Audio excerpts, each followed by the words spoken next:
without much delay, I think we should start this session timely. And you're all very welcome to this webinar organized by Sample Assignment. Sample Assignment provides services in online tutoring. We provide one-on-one sessions with experts, resume writing help, help in IELTS exam preparation, and LinkedIn profile optimization.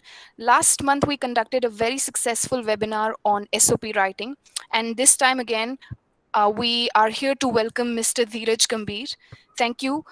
You are our senior expert at Sample Assignment and a very esteemed member of our organization. We thank you for taking some time out to present this webinar on resume writing. So I'm really looking forward to a very interactive session.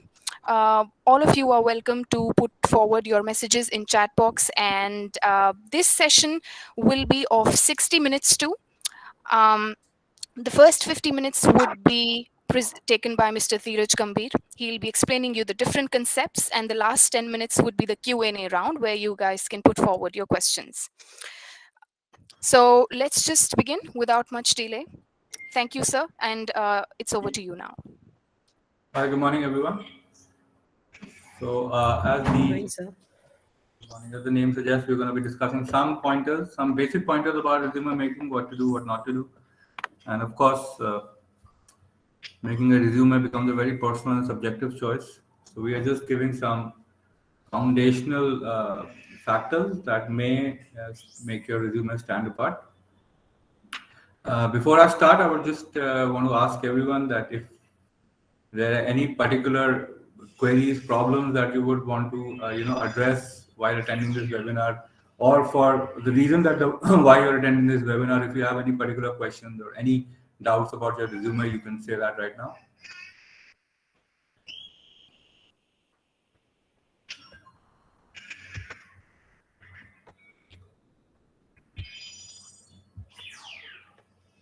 Right. We will continue with the webinar. I have prepared some material for the same purpose. Hope everyone can see this screen. Yes, sir. Right. So we are basically going to consider some factors that are actually that can make a good resume in 2021. So as the job market is evolving, resumes are evolving. Times of today, resumes have become very, very professional and specific. So that's why when you search online, you see that a lot of coders, video gamers, content writers, architects, software professionals, salespeople. They have been so people have been experimenting a lot regarding resumes in terms of graphics, in terms of making it somewhat like an animation if it suits your profile. What we are going to discuss here is we're going to be discussing a very basic format of a resume that works for all profiles, of course, for all work experience, and just some value addition points that you should consider in your CV, and some points that you should kind of steer away from.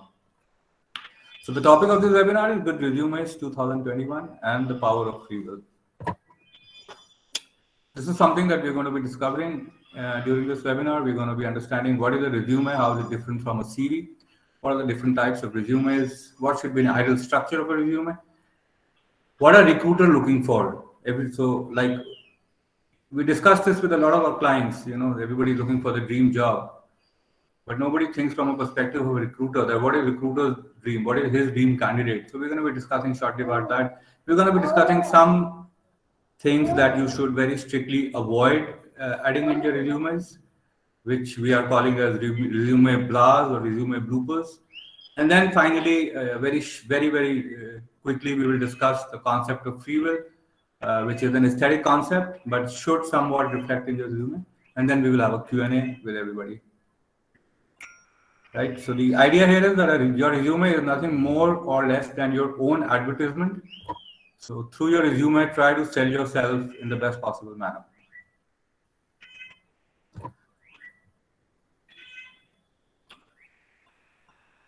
So this is the most common mistake people make, especially first few years of the career. A resume and CV somewhat, treating resume and CV somewhat on the same platform. They are very different documents. A resume is a more quick reference-worthy document of your CV. It is less precise than your CV. And when you're applying for jobs in open source domains like job sites and in general with placement agencies, so we recommend that you first offer your resume as to create an interest with the recruiter. And then when you finally call for an interview, go with your CV. So CV would be more detailed than your resume. So this is what we term as a basic difference between a resume and a curriculum vitae. CV is a complete look at your career, covering every aspect of your education, work, and experience without the restriction of length. So CV can be 3-4 pages. And if you come from research background, if you come from medical background, if you come from some kind of product building background where you have to demonstrate a lot of links, a lot of your publications, a lot of your profile, a lot of your the work done by you. Although we recommend that that should be given in an e-format with some kind of portfolio link, but even adding that in your CV or adding short details of that in your CV is recommended. Typically a resume will cover only 10 years worth of employment, even if you have more. Unlike a CV, a resume should be tweaked and edited for each specific job, meaning that your resume should be job specific or domain specific. So for example, if as a salesperson, you're applying for a different industry, you should make a separate resume for every industry and try to highlight what your skills are in best match for that particular industry. It should be just maximum 1 or 2 pages long. Maximum 2 pages. So these are some basic types of resume that everybody follows. So, I'm pretty sure that most of us are privy to these terms. Something that we call as chronological resume, which is the most popular, the legacy form of resume, wherein you focus on your recent work history, list your positions in reverse chronological order, with the most recent positions at the top and the oldest ones at the bottom. Secondly, we have something which is known as functional resume, something which is not a very new concept, but something in the last decade we have seen that functional resumes have come up, wherein people are focusing more, especially on the first page, on their functional skills, how functionally they can impact through the position they're applying for. So this emphasizes the relevance of your experience, professional summary, how closely the positions relate to the one that you're applying for. This format is best for those who want to minimize resume gaps, and specifically if you are making a transition into a different industry. So this works very well when you have to supplement any gaps, whether they are education related, whether they are life related. So these kind of functional resumes, a functional format of a resume gives you more freedom, and it makes the document more presentable while reflecting your gaps, transition to a new industry, and give you a certain amount of paper space to actually provide a rationale for that gap or transition. Lastly, we have something known as a combination resume, which, as it suggests, it's a combination of both. So you will combine your professional summary and your skill section of a functional resume with the experience section of a chronological resume. In our opinion, this is a very optimum way to present your skills and your experience, because in a way it covers both. It covers your skills and it covers relevant experience also.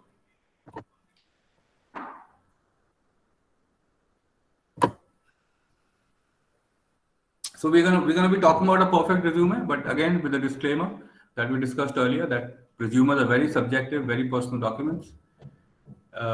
We are factoring in industry trends, a lot of feedback, a massive amount of feedback from recruiters, because we keep in touch with a lot of recruiters. We do a consultancy for a lot of recruiters.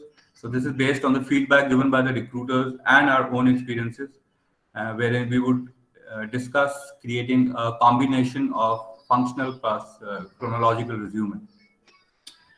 So the basic structure of a resume starts with a header and contact info. This is a ready reference to who they are reading about. Very important that your header, that your contact details, name are very, very clear on the top of the resume. So at the top of your resume, always include a header containing your name, your contact info, typically your phone number, personal email, and social media links. Social media links are optional.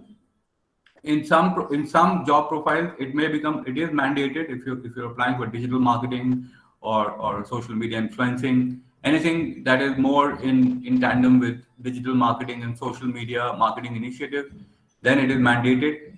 In most cases, it is an optional part of your resume, but we do recommend that you maintain a healthy LinkedIn profile and give that link on your resume. You may want to avoid putting your contact info in the header of or footer of the document itself. So what it means is that we also recommend that your resume should be in MS Word format, which is by and large the most accepted form of a doc file. Avoid giving resumes in PDF, because if the companies are screening it through some kind of system, then the system may treat the whole PDF, as in the whole CV, as one single image and may not be able to, you know, filter out the information from the document. So we recommend that you use a MS Word document, and within MS Word document, please don't add any information in the header and footer of the document. So in every Word document, you have these two areas which you can highlight, which you can activate through double click. Avoid giving any information in this.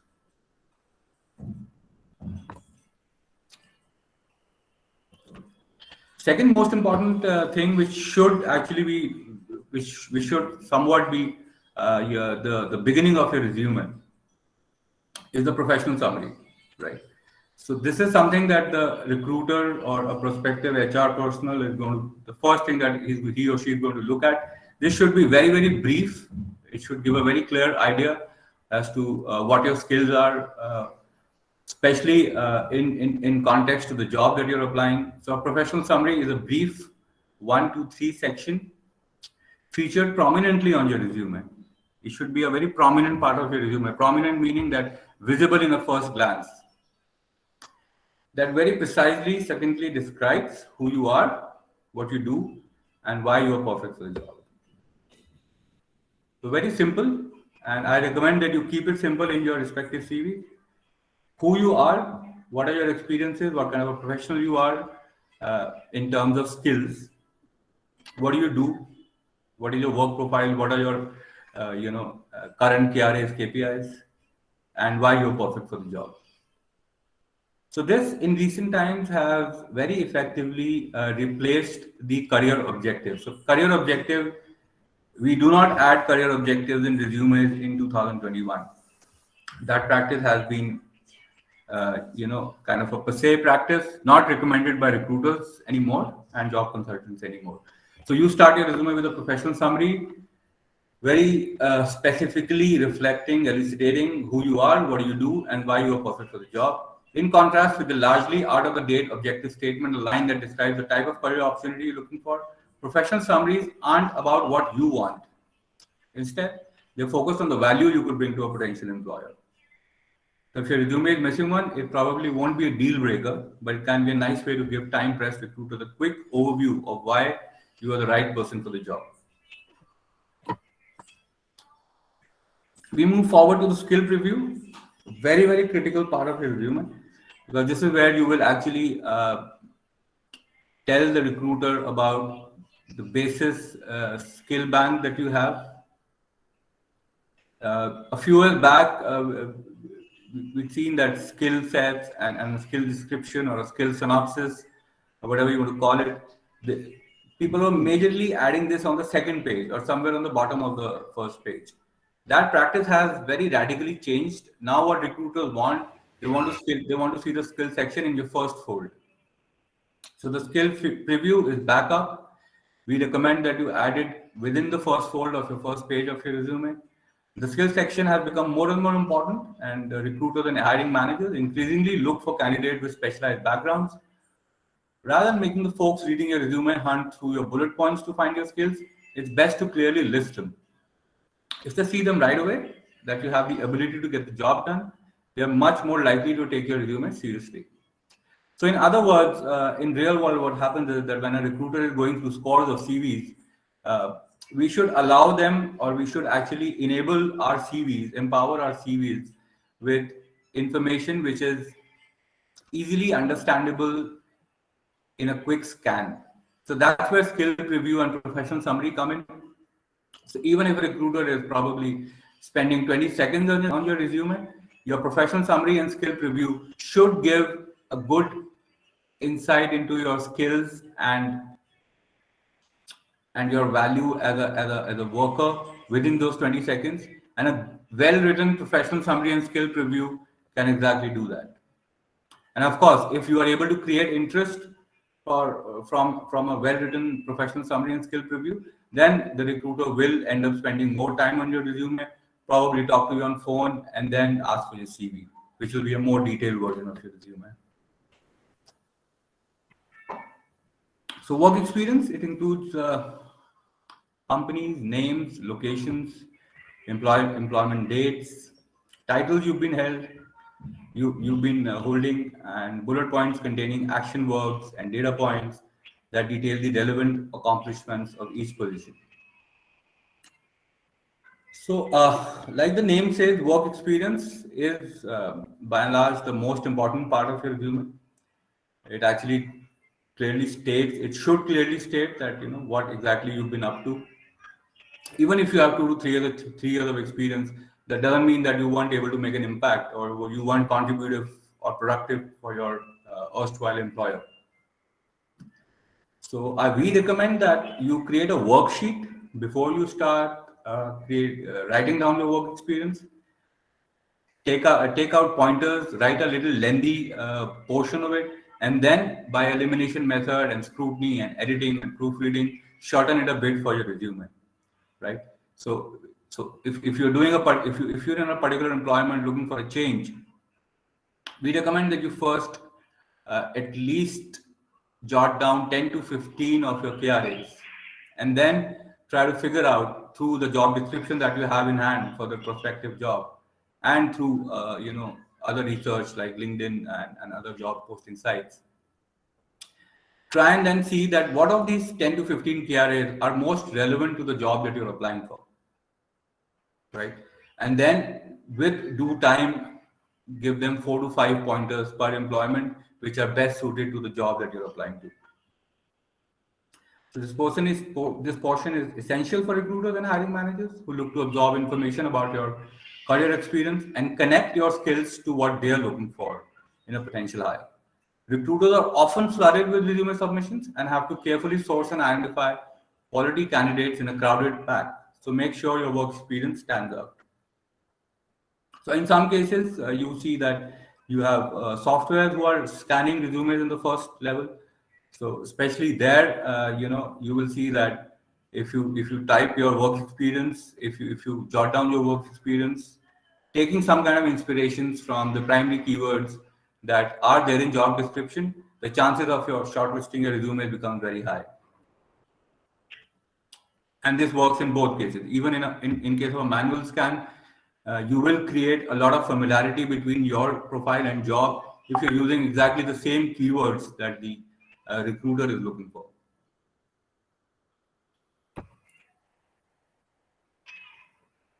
So these are some of the action verbs that we recommend while using your work experience. So what we also see is that people do exaggerate, which is understandable. People do exaggerate, especially in terms of skill preview and work experience. So you don't have to actually write a skill preview which says that you are one of the best coders in the world, or you are one of the best salesperson in the world.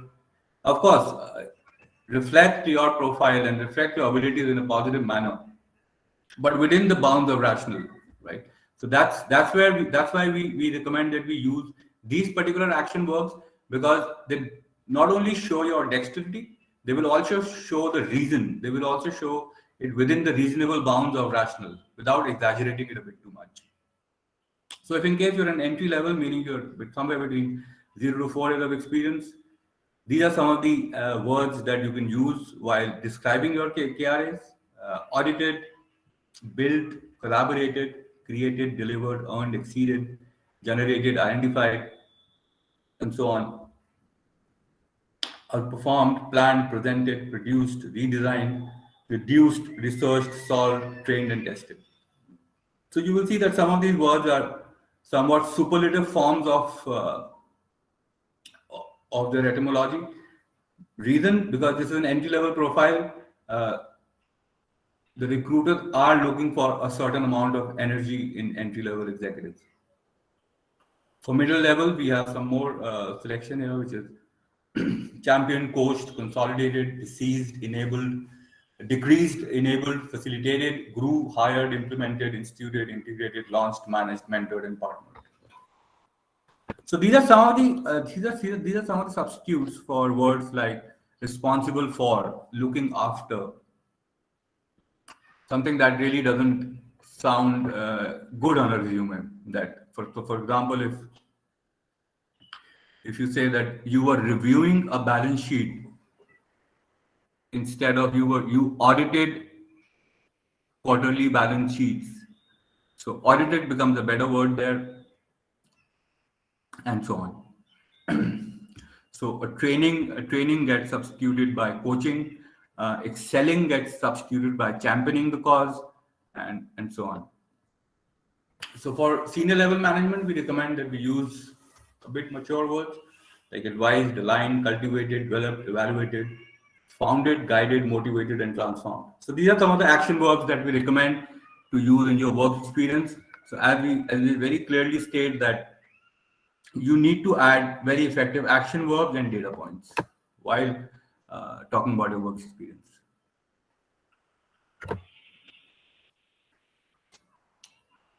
So this is an optional kind of a portion of your resume, additional experience. This is optional but potentially valuable addition to your resume. This is a casual section at the tail end. So at the bottom of your resume, you may end additional experience, although this is not mandated.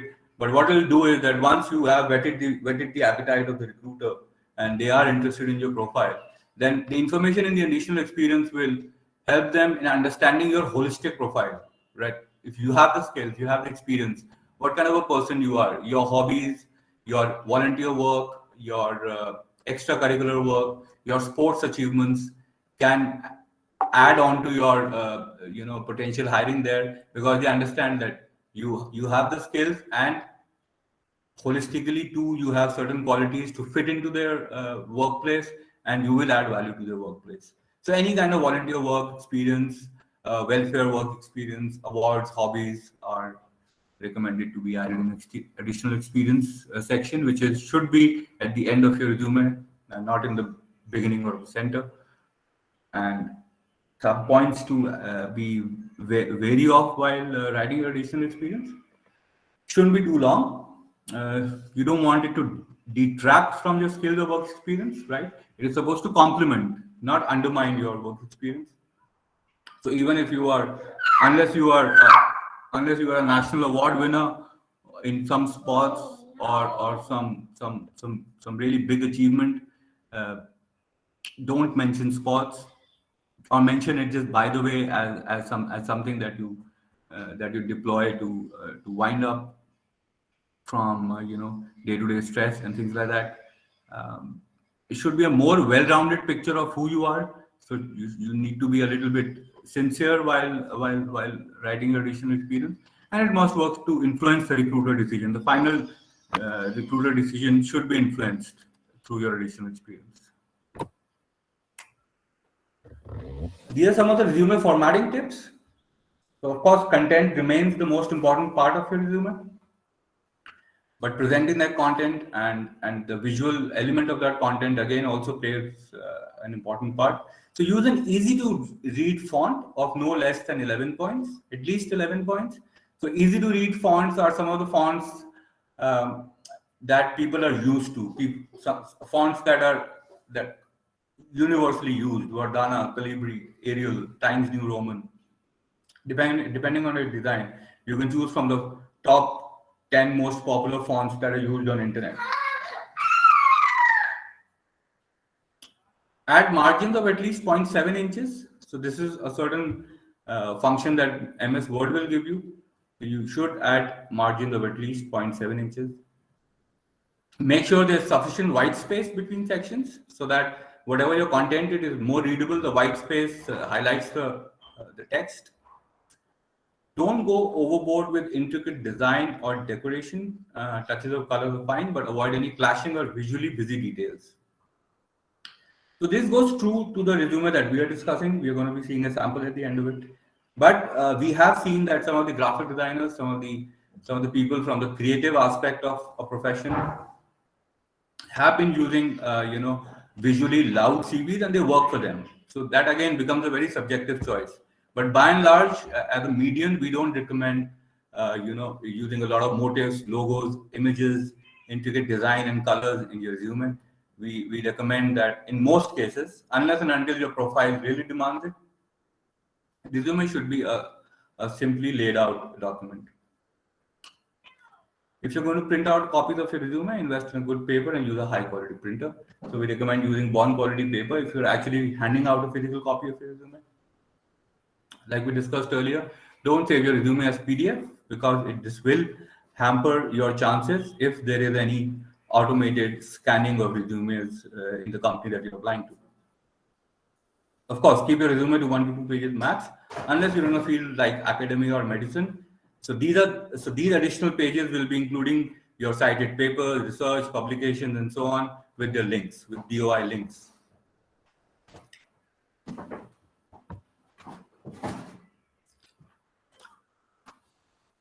So this is what we recommend a basic CV to look like. Of course, the content, the quality of the content, your opinion about the content could vary. But the things that we discussed regarding the scannability, the user friendliness of a resume can be very well defined with this example.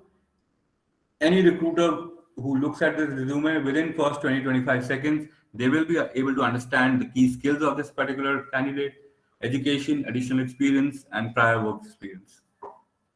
In this resume, in order to keep it one page, the professional summary has been not included.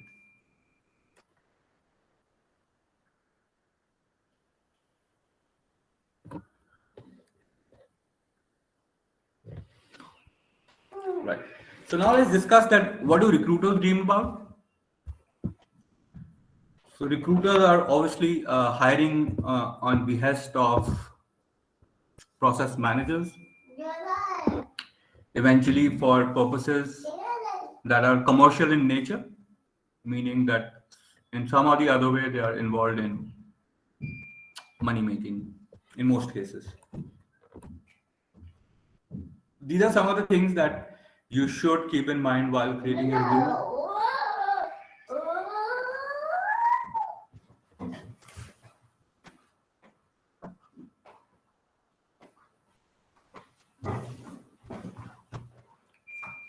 Meaning, a very important aspect here would be growth. What you do to add to the company, meaning the previous company. What were your actions? What were your ideas? What were your strategies? What were your work ethics that added to the growth of your employer? So when deciding metrics to include, it's important to think about the key performance indicators or KPIs for your role. Of these different metrics, think about which ones represent ways you added to the company and helped it grow, depending on your role. So, for various job roles, there could be various KPIs. We have just included some of the popular ones. So, for example, somebody in digital marketing, how many website visits did you actually manage? What was the growth in the website traffic, engagement, and then other related metrics like time spent on a website and bounce rate and so on. Make sure when you're adding these metrics, so rather than giving an actual number, if you could supplement with a date and a percentage, right, that will be more effective.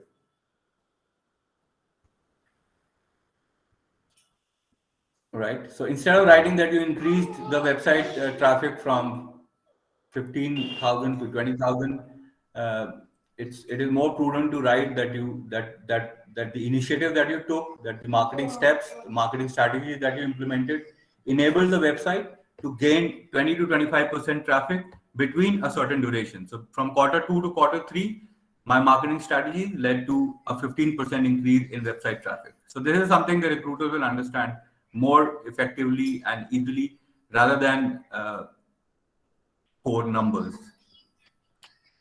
And then it goes same for most of the other profiles also. So deals closed, partnerships secured, candidates hired if you were an HR professional, um, what are the new technologies and processes you adopted. So all of this and some of this that best suits your current KPIs, your KPIs in the previous job is the best way to kind of explain your work experience. So these are the data sets that we're talking about in the work experience, that you need to add action works and you need to add data sets in your work experience. So these points will actually help you in creating those data sets so that you can probably explain your work experience in the best possible manner. What is the reduction? What are the cost saving measures you took that made made your previous company save a bit of money, time, resources, any kind of cost cutting endeavor? So in many cases, what you help your company reduce or eliminate can be just as important as what you add to it. In fact, certain roles focus their energy entirely on helping companies save or reduce in order to create and operate more efficiently. Think about whether you have a concrete way to measure how you help your company save or reduce the following. So this basically means that any kind of cost cutting is going to optimize the ROI. It's going to optimize the return on investment of a company, right? So these are some of the areas where you can brainstorm and figure out that what was your reduction impact, whether you were able to save time through some kind of strategy of yours, budget, a client turnover, employee turnover, website bounce rate. Of course, website bounce rate being a negative attribute to a business. So if you're able to reduce this, you're definitely increasing engagement, increasing ROI, and so on.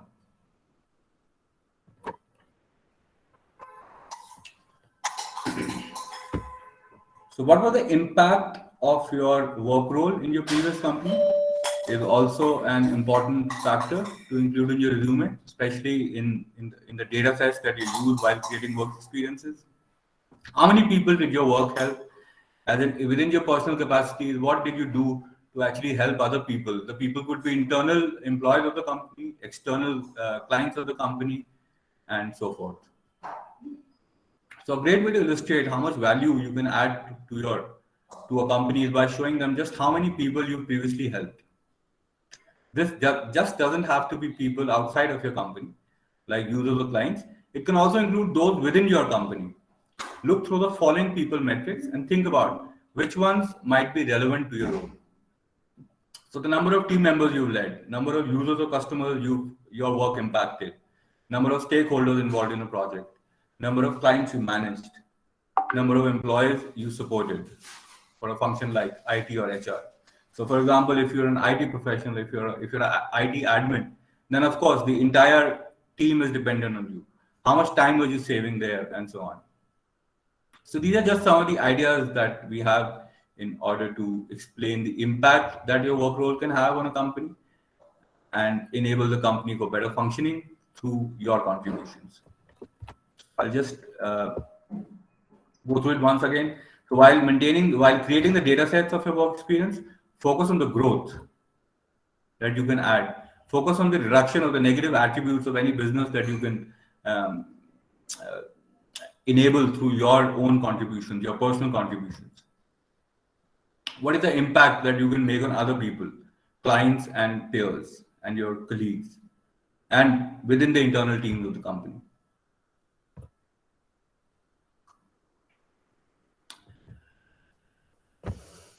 Right. So these are some of the resume bloopers that we feel are now used so often that they have almost become a cliche. And we very strongly recommend not to use these bloopers and phrases in your resumes. So here are some of the examples of what you shouldn't be doing. So these are so what we call as,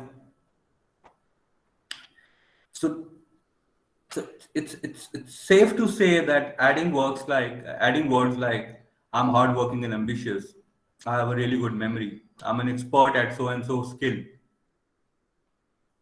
It is a little superfluous in terms of 2021. We recommend that if in case you are very good at a skill and if you have some very good memory retainer skills, if you're a very diligent worker, try and show that through facts and figures, through data sets, through awards and achievements, and so on. Simply just writing a simplistic statement like I'm a hardworking and ambitious guy, you are actually wasting the limited space you have on your resume because the entire real estate that you have on your resume is very, very limited, very precious because you will probably only have you probably have only the top 75% of your first page which has any kind of likelihood of being scanned by a recruiter. And the maximum length that you can go to is 1.5 to 2 pages. So you have to be very, very prudent while using that first 50 to 75% real estate on your CV because it's a precious commodity.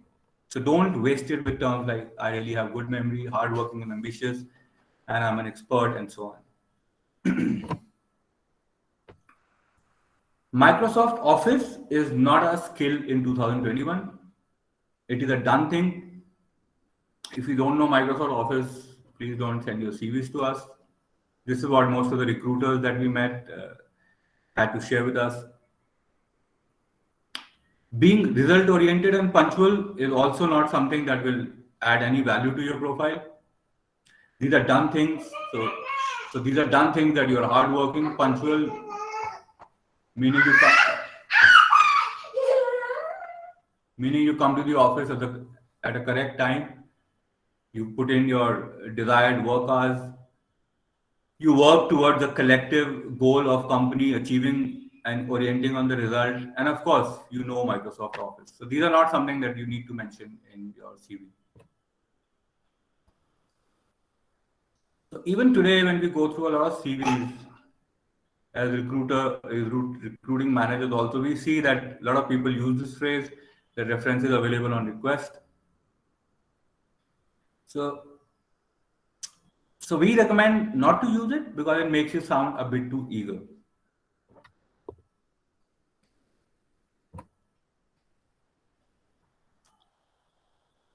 So starting your resume sentence with I, she, him, her. So in a way, talking in first or third person is not the correct way to kind of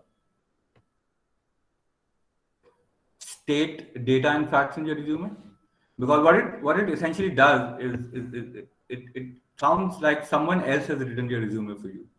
So you need to just state your facts in as it is manner, which means that you led a team of 15 to 20 people instead of I led a team of 15 to 20 people or so and so led a team of 15 to 20 people, right? So it has to be passive first without actually identifying the action taker here.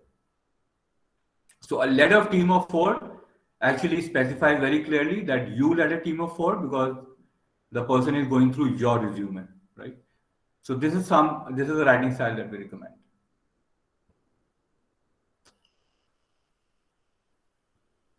Right. So do we have any questions so far? Or would you like to repeat any of the things or add to any of the factors that we've discussed?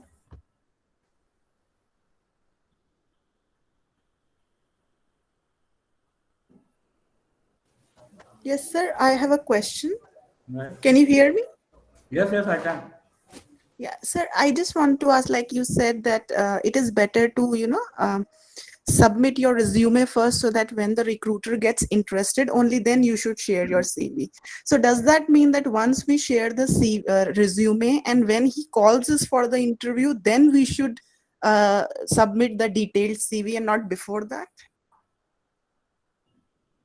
Right. So in a way, you answered your own question. So like I mentioned, when you are applying in an open domain like a job site or through placement agencies, Right. so we recommend that you should first give a short resume, which is clearly reflecting your skills and experience. So this will help recruiters because most of the recruiters will be time pressed, right? Okay. So we also recommend that when you're submitting your CVs, do it with a cover letter. So in cover letter, it will be a more precise form of your resume. And again, it also shows that you are sincere about, applying for that job. So a cover letter plus resume remains the most effective combination of applying jobs in the first go. And then of course, when you're shortlisted and called for further rounds, then we recommend that you take a slightly more document, which is known as curriculum vitae. Okay, but then what do you think? Like, I used to think that in case if I share something short in resume, I might be at the risk of, losing, or, might be at the risk of cutting down the information, which might be very useful for the employer, but I may not be an expert to identify that it was very important for him.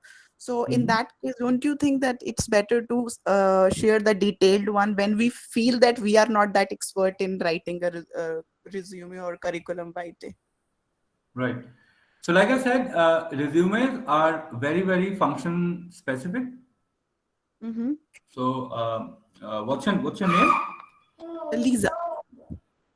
Just say that again. Lisa. And what is your job profile? I'm a lawyer by profession. I'm into legal field. All right.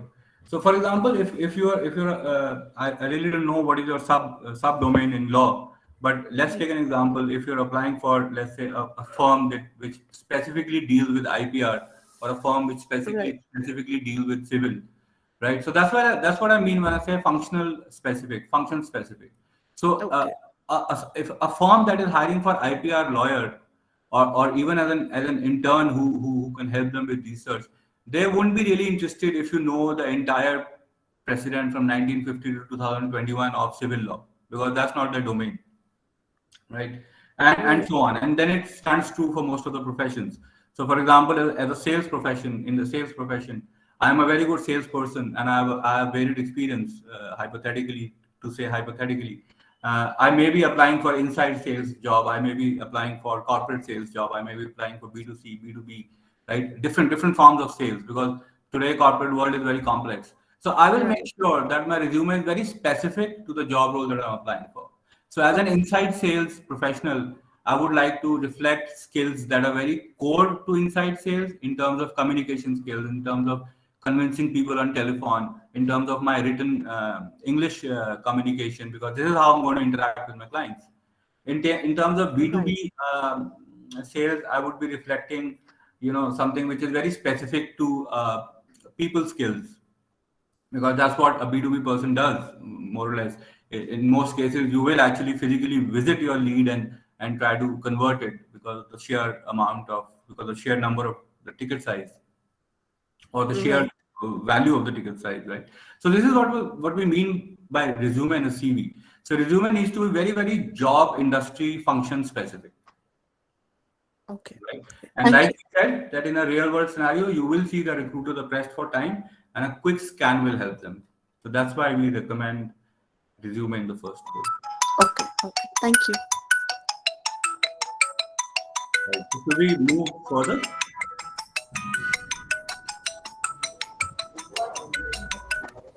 All right. Yes, sir. So whatever we've discussed yet is basically our basic take on creating a resume. Of course, a resume is a very, very personal document. In most cases, when we are helping our clients, we go through a lot of lengthy discussions with them. We try to understand their career trajectory, in terms of identifying their strong points, identifying which industries they will be best suited to, and so on, right? But there is one concept that I like to discuss, that most of us can use, which I also came across very recently, and I found it very interesting, which is the power of free will. Uh, how do we leverage this power in our CVs?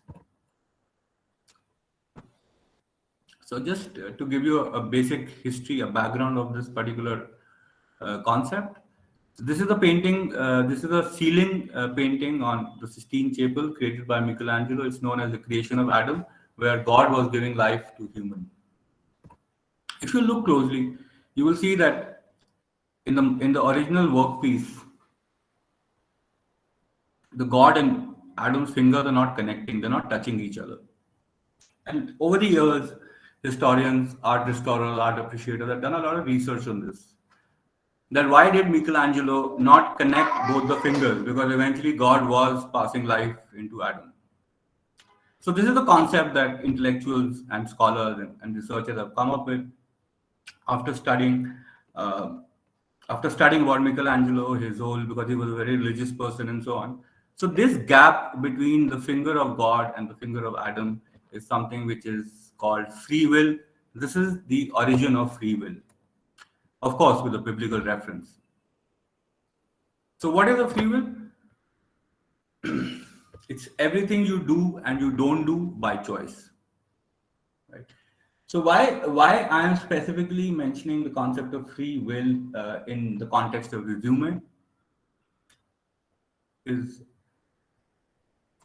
especially in case of millennial hiring we've seen, you can't force people to do something. It's clearly impossible to have a fascist kind of a corporate regime, uh, and more so impossible in a remote work mode or a hybrid work mode, which of course the world is moving to.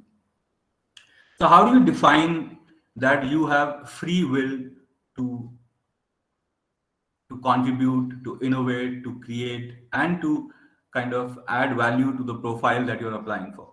People, because the recruiter is looking for that element of free will, knowingly or unknowingly, right? Nobody wants people, nobody wants to hire people who they have to stand on their heads and make them do something. People want willing workers, workers who are willing to work, who are excited about that particular job profile. So that's why I'm mentioning this concept of free will. How can you demonstrate free will in your CV? By showing things that you're a natural learner. You know, you are quick to learn things. You're a natural learner. You have ability to learn. You have eagerness to learn, right? You have vehemence to learn. So these are some of the things that you can add in your resume, which will give out a certain indication of your positive free will. So why I say positive? Because even a bank robber who goes to a bank is robbing the bank out of its free will, right? He's exercising the power of his free will, you know. So that's why, you know, the whole concept of that gap between the God and man is that the God is giving you life with a choice.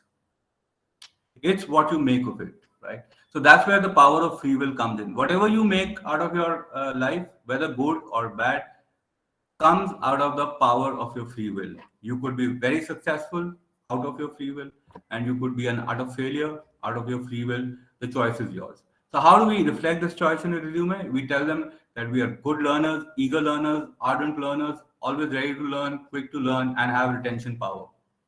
We're a good person, right? No matter how talented you are, people will only like you if you're good. Nobody likes an obnoxious person unless and until you are unreasonably genius, right? Even in those cases, you will have, you know, a due amount of haters. You're a team player, collaborator. You have the ability to collaborate. You have the ability to resolve things through discussions. You have the ability to adjust and cooperate with other people, and, you know, give out that optimum output. You're a doer in the sense that you're an action taker. You're a proactive action taker, always willing to try out new things, always willing to do things in order to make sure that the core business objective of managements are met. They may or may be out of your KRA, right? So if in case in your past job experiences, you have done something like that where you have gone beyond your KRA to actually fulfill a business objective, we highly recommend that you mention it in some form in your resume, because this will create a very positive picture about your profile. And of course, you're a thinker, you're a strategist, you're capable of creating a strategy, you're capable of creating a process and following it. So these are some of the elements wherein you can reflect positive free will in your resumes.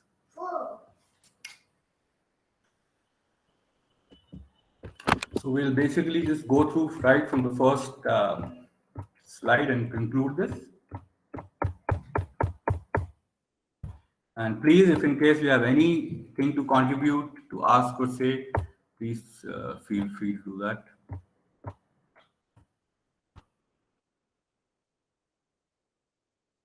So again, the title of the webinar is there for a reason.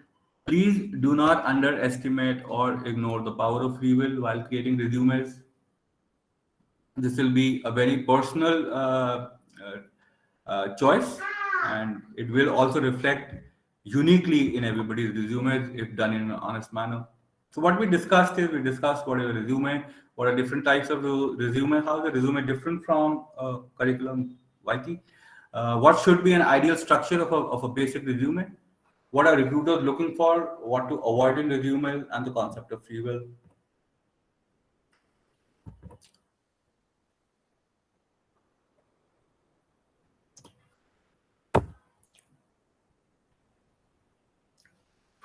So again here, we do recommend a combination of chronological and a functional CV, but either one of them is completely okay, depending on the profile that you're applying for.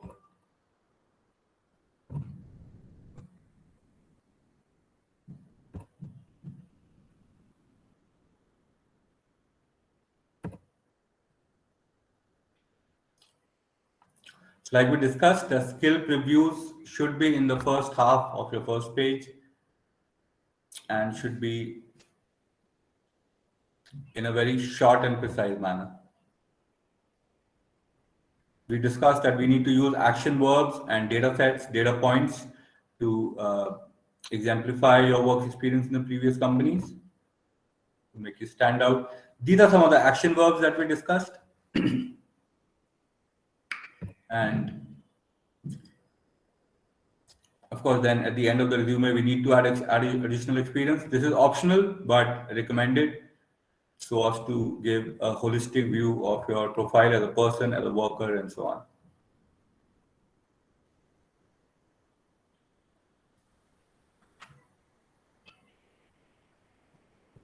So the most important formatting tip would be the font size, the font type, and make sure your resume is not more than 2 pages.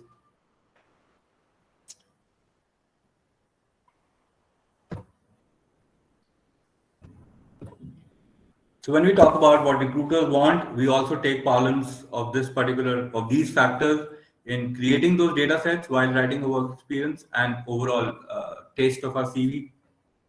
We should focus on how can we add to the growth of the company, how can we reduce and help company successfully deliver cost-cutting measures, and how can we make impact on our clients and colleagues.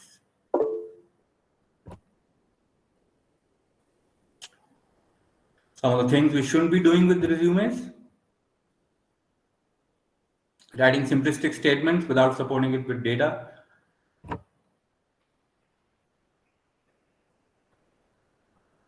using cliche aspect in your resume. I think there are some questions from some of the participants. Right.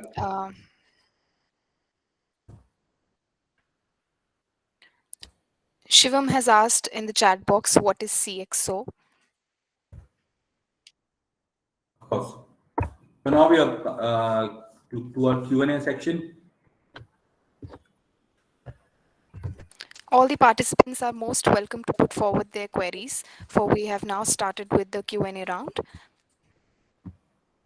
Right. So Shivam, CXO is basically your senior executive level, CEOs, CTOs, CFOs. So that CXO is just an acronym for senior executive of any company. Siddharth, please go ahead. So could you give some tips about writing a academic CV? All right. So what will be the profile of that academic? A writer, researcher, a resume for an AP? The student is applying for a master's course in biotech, and that's the requirement. All right. So creating a resume for education purpose and for job purpose are very different. So, for example, if somebody is applying for master's, then the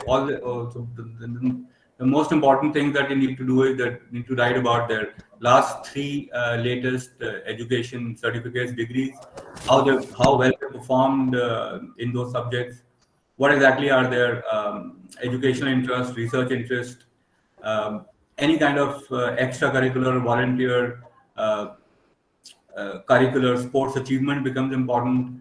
In participation in college fest, participation in college clubs, any kind of peer-to-peer collaboration becomes very important.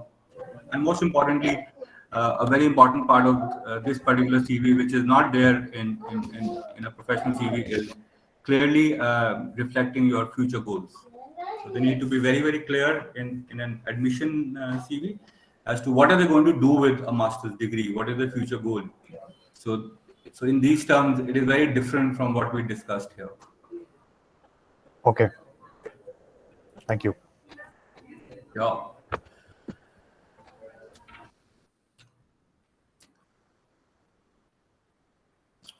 So any other questions or any other slide that you want to rediscuss? Palak Bansal has a question. If in case anyone has a gap in career, how we should cover that or include in our resume?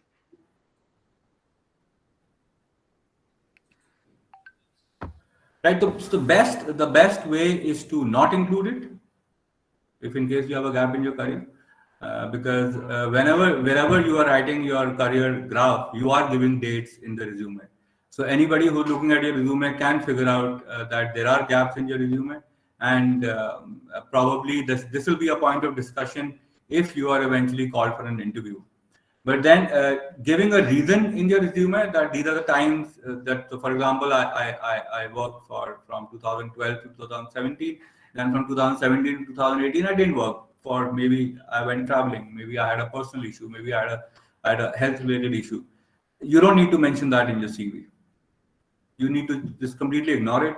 Your career chronology is actually given with dates. An employer can, a prospective employer can very well see that you are unemployed for that particular period of time.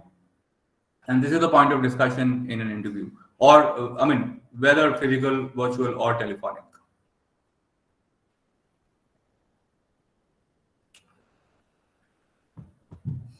Right. So we have a question from Shreya Sain, and it goes like, I'm an academic, I'm a corporate professional too. I just want to ask, when presenting a CV for corporate career, is it necessary to mention conference participation, details, lectures given as a visiting academic, etc., or should we leave such details out?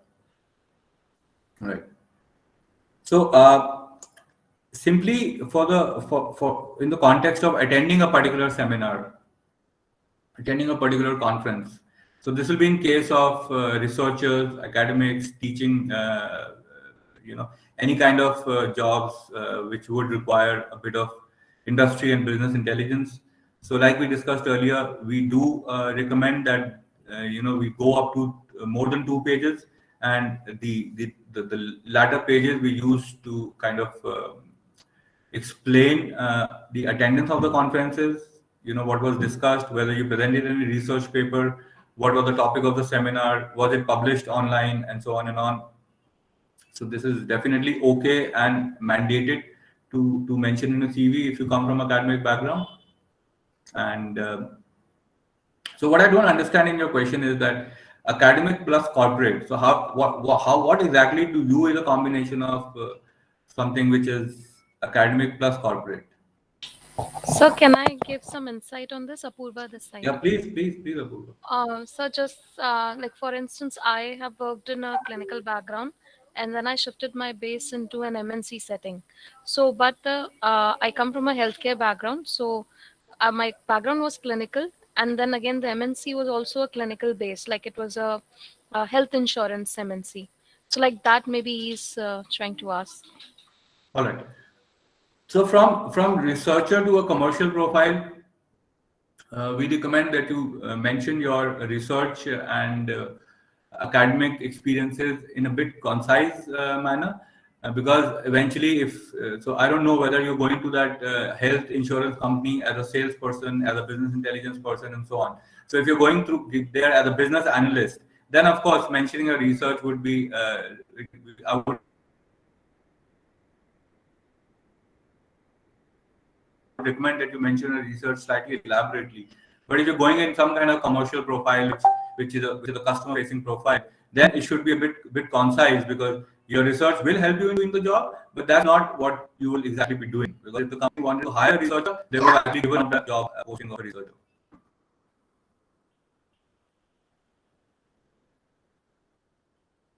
Right? Shreya, is that okay? Would you like to? So you're saying that you're pursuing a PhD but simultaneously working in corporate as a content writer. So in case we are pursuing academic research project degrees, we also apply for full-time positions in corporate. In that context, I presented my question. So exactly what I'm trying to say is that as a PhD researcher, what are the corporate profiles that you're applying to? What kind of corporate profiles are you going to be applying to as a PhD researcher? This will help me in answering the question effectively.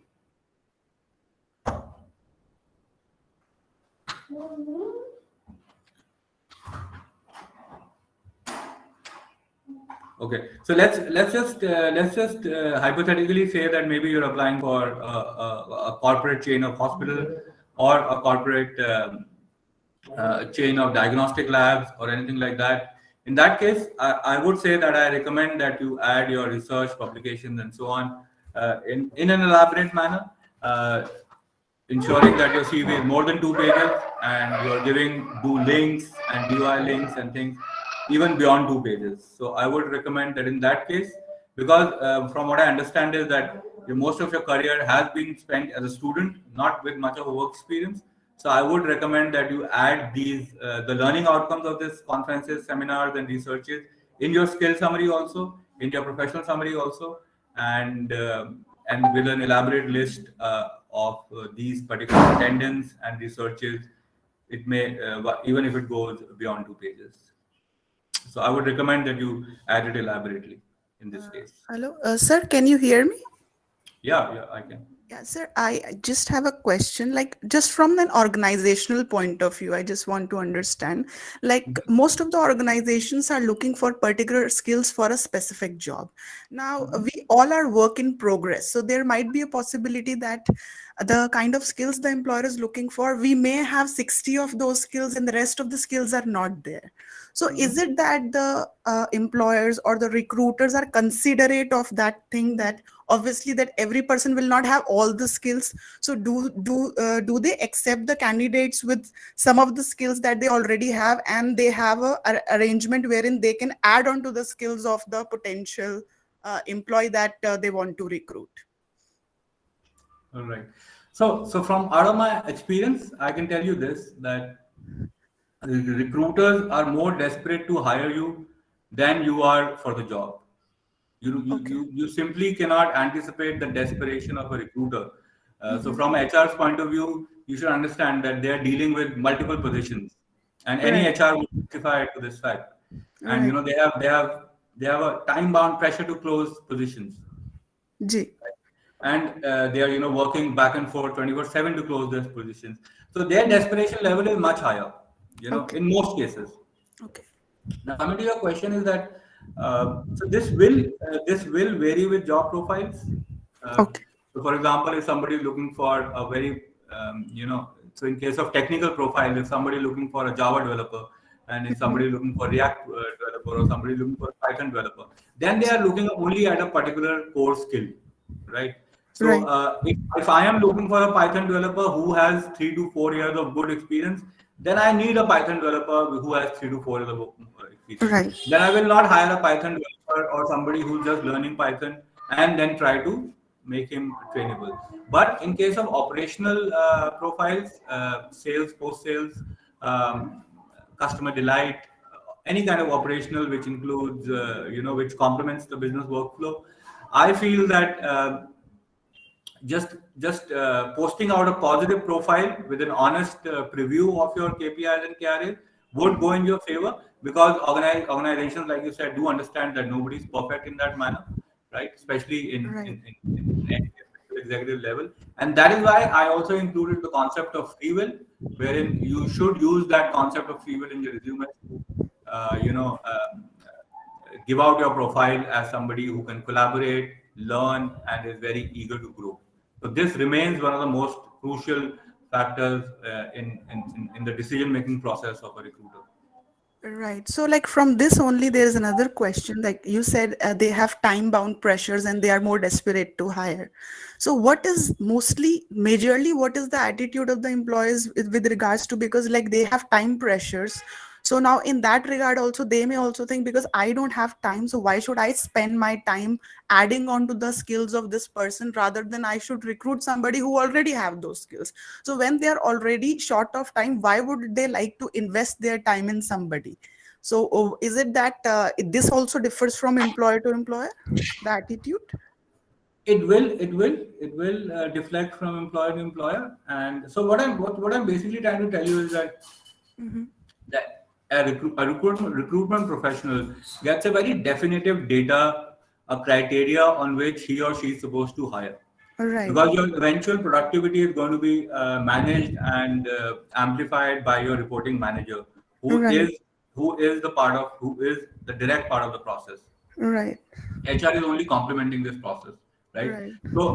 So if you are able to kind of reflect from your resume that you are a progressive person, you like to Ji. learn, you like to collaborate, you will create an impact on HR, right? And in some cases, what will happen is that even so, for example, if somebody is looking for a sales professional with 4 to 5 years of experience, you only have 2 years of experience, 2.5 years of experience, but you're able to convince them through your CV that you are a fast learner. Right. You are ahead of the curve, right? In Mhm. that sense, because Right. every individual has different capabilities, right? Right. Experience is not a parameter of excellence, right? Somebody with 10 years experience could not be as good as somebody with 2 years experience, because these are Right. unique, these are unique cognitive skills, right? Right. So in So that have. case, yeah. Mhm. Yeah. So in So that having. case, what will happen Sorry. is that Yeah. the No. No. Go ahead. HR will recommend your profile. HR will recommend your profile, even though you have 2 years less work experience than the mandate, and then leave the decision with the process round of interview. Right. So, like having said that, that collaboration and learning skill is at the forefront of most of the employers, because I worked like the evolved human resources department of big companies, because I got a chance little bit to work with them. So, like we were having discussion regarding this, that there were few people in the organizations who they used to treat as individual contributors, and they used to appreciate those kind of candidates also. So, when collaboration is at the forefront, so how could they were appreciating those individual contributors also, and they were still retaining them? Is it about how evolved the human resource department is of the organization when it comes to understanding the human resources? So see, when you evolved human resource Mm-hmm. uh, in corporate context Yes. would be the least involved HR, right? Okay. So an HR which is least involved in business workflow is the most evolved HR, right? Okay. Because in Okay. a way, it is a drudgery to the whole corporate process. Okay. Okay. So again, like I still don't understand the context of it. Like what is the context in terms of, so individual contribution is definitely very, very important. Mm-hmm. It is possible in most profiles, but there are profiles where individual contribution is not possible. So, for example, if you're working in a large, collaborative client project, Right. where you're doing your own single part, whether you're a tester, whether you're a coder, whether you're a scrum master, whatever. Right. So it is up to process managers who work with HR, who work with senior management. They map out very specific KRS, KPIs for everybody, right? So it is a very zero sum mapping of contribution, right? So it's not that somebody it's not a subjective or an objective view of a manager, right? Yeah, he's a good team player. He's not a good team player. His contributions are good. It doesn't work out like that. So these are Right. based on very definitive data sets that are collected over a period of time. Most companies collect it on a basis of quarter to quarter growth. Some companies collect it on a 90, 180, and an annual performance appraisal. So every company has Okay. a different approach. Right. But So that it's a said, combination of lot of things. Combination of lot of things. Yeah. so it's like life, right? It's like life. Your best friend is a combination of a lot of things. Your Right. parents are a combination of a lot of things, right? You Right. respect people. There must be a lot of mentors and people that you look up to But let me tell you, they're not perfect human beings. Right. It's obviously so. It is so like they say, beauty isn't lies in the eyes of the beholder Right. as to what you are looking for. So it all depends as to what company is looking for. That's why we say the resume should be very, very functionally specific to be able to tell the recruiter that you have the exact skills that the company is looking for. And when you go on internet and you see a number of articles telling you about research about the company before going for an interview, right? So the Right. research doesn't mean that you actually research about when was the company formed and who are the owners of the company. Yes, that's good. But eventually they want you to do research in terms of what is the primary value proposition of that company and how can you add more value to that value proposition. This is what Right. your research should actually entitle to. Right. This is Right. what your resume should be revolving around. Right. Okay. Thank you, sir. Thank you very much. Sure. So I think we had a very educative session today on resume writing. Thank you so much, Dheeraj sir, for the time that Sure. you've taken out. Right. In case And if you have any more questions or if you need resume samples, if you want to resume evaluated, uh, please write to us on the email ID and all the links that Aisha will share with you shortly. We will also be sharing the copy of the presentation that we gave you and my sincere gratitude for attending this seminar. And some of the questions that we weren't able to answer, I'm going to look into this and answer shortly to you to a personal email or something through via Aisha. Thanks a lot. thank you so much, everyone. And sir, would you be kind enough to answer just one more question of one of the participants because Oh it yeah, was there sure. in the chat? I'm always ready. I just Um, don't want to take more than due time of anyone. Tell I me. think we should just address this one more question and then we'll end the session. So it goes like this. I want to know, being a This is a freelancer, how normal would I? Aisha, right? I'm saying you're talking about the question by Mohammad Arsalan, right? That's right, the one in the chat He box. says that, hello sir, I want to be a freelancer. How would I enhance my resume? So Arsalan, can you tell me that in which particular field you want to be a freelancer?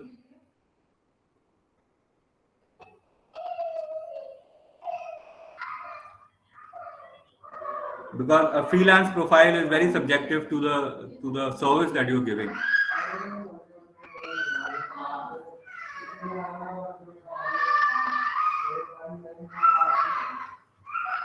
So Are we connected? as in content editing. Okay, all right. So in this case, see, what will happen is that it again depends. So who's this freelance work giving organization, right? Most of the freelancers work through freelance work aggregators like Upwork and so on. In these cases, it becomes imperative that you have your online profiles. There are many portfolio websites for content writers wherein you can go and display your work. You need to it will definitely help if you have digital work published on the internet under your name as your name credit as you as an author. This will definitely help. The biggest problem with freelancers is that it is almost impossible to convince any recruiter regarding the proof of concept of their skills, because you could be freelancing for a friend, you could be freelancing for anybody. So that is why we recommend that. So there is no fundamental difference between creating a resume for a freelance or for a full-time job. But if in case if you're looking for freelance opportunities, we recommend that you have a very robust internet presence in terms of your personal profiles. You have detailed e-portfolios on as many popular sites as possible. I feel that this will help. While creating a resume, fundamentally there is not much difference, right? Because the headings remain same. It's just that the nature of your work changes. So fundamentally, the resume won't have a difference, but you will have to supplement with a lot of digital presence, especially if you are aiming for content writing profiles. This is one of the most competitive freelance profiles in the world right now.